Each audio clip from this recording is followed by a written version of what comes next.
In the last video, we talked about being able to create a package for sale in any other platform other than the one that's already built into your white label suite program. So we talked about creating a system that sends a license. Now, the last step of that is to make sure that your customer gets their login details. Now, that's really, really important to make sure that when your customer has paid, they then receive the login details for your system. Now, if you're using something like ClickFunnels or Go High Level or any other platform, and you're using Zapier to send the information into the system, there's two ways to make sure that your customer gets the email. The first is built in. So if you've covered the SMTP training video, you've set up that the system itself under your brand, under your email can send out that email, then that's great. The other way to do that is, of course, using an automation in whatever system you're using. So if you're using Zapier or Make or Integromat or Pabbly or ClickFunnels or GHL, etc. So in GHL, we talked about a subscription trigger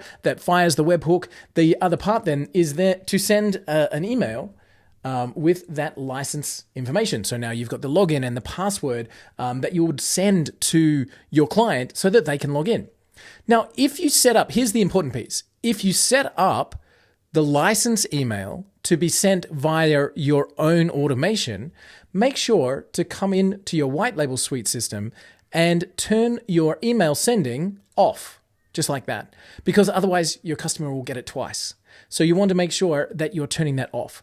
So if you're sending your welcome email with the license username and password via any other system other than the one built in, turn the built-in one off so that your customer doesn't get that twice. And the other thing to remember as well is that each individual package that you create, you can designate a password that can be included for you. So in this particular case on the screen here, we've created a set password. That's what makes it easy for you to be able to, in your email sending system, include that password in any outgoing emails. So in other words, probably the easier way to explain that, if I have a random password, that's hard for me to be able to send from an external program. It's easy from the internal program. If I'm using the SMTP and email templates, it's easy.